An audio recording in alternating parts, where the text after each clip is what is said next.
In an effort to improve as storytellers ourselves, we believe it is imperative for us to study what came before us. Today, we will be analyzing another perfect scene. This one coming to us from 2016's period drama Hidden Figures, starring Taraji P. Henson, Octavia Spencer, and Janelle Monae. This is the story of the genius women who made the calculations to take us to the moon in the 1960s. We're going to be focusing on the first scene where Cathy is an adult. They're stranded on the side of the road on their way to work. Daughter is starting to make us late. We all gonna end up unemployed riding around in this pile of junk to work every day. You're welcome to walk the 16 miles. Or sit in the back of the bus. Our scene starts with Cathy sitting in the car, reminiscing as Dorothy is working on the car. Dorothy finds out that the starter is broken, and Mary jokes that she's going to hitchhike to keep from being late to work, when, of course, a police officer shows up. Now, something that we must remind you when it comes to context for this scene and the film as a whole. This is right in the middle of the civil rights movement. So there is going to be tension when a white police officer encounters these black women. And you can see that in the way the women get ready as the officer approaches. No crime in a broken down car. No crime being Negro, neither. Button it up, Mary. Nobody wants to go to jail behind your mouth. I'll do my best, sugar. Cathy gets on Mary, accusing her of having a quick wit and how that can be a problem in this situation. But of course, Mary doesn't make any promises. They line up like they're going to get shaken down, and thus showing us that yes, this is still the segregated United States. This is very much a story dealing with the social issues of the time as well as the space race, and this scene sets the tone perfectly for that story. Not a great place for three of y'all be having car trouble. We didn't pick the place, officer. It picked us. You being disrespectful? No, sir. The officer smugly walks up and has a smart remark about them being stuck here. However, what he didn't expect was the fact that these ladies were far smarter than him, and Mary's response shows that. He thinks she's being disrespectful, which of course is what he thinks when a woman beats him at his own game.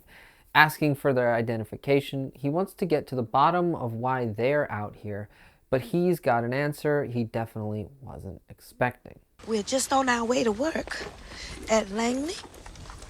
NASA, sir. We do a great deal of the calculating, getting our rockets into space. All three of you? Yes, sir. Yes, officer. He's surprised that they work at NASA, commenting that he didn't think they hired, but to keep the film PG-13, the writers cleverly have Dorothy cut him off and say that NASA employs many women. The not-so-subtle disdain he has for these women goes only skin deep, and we can tell by his train of thought. He looks up into the sky, and after an awkward pause, he tells them that the Soviets are watching them right now.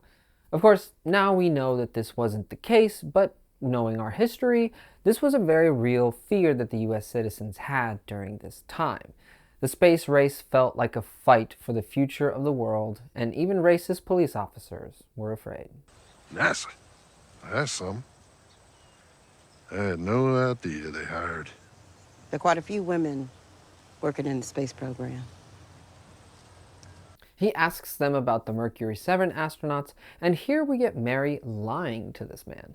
We know that she's lying because of the reaction from Cathy. She gives Mary a knowing look and is basically forced to go along with the lie. And here's another time where the women are showing their intellectual superiority over this man. He doesn't know what they do, and he doesn't really care to find out. Instead of being interested in their important jobs, he asks about the astronauts, because that's who he's seen on TV. You girls ever meet those astronauts? Mercury 7? Absolutely. Yes, sir. We work with those gentlemen all the time. Those boys are the best we got. I'm sure of that. Yeah. We got to get a man up there before the commies do.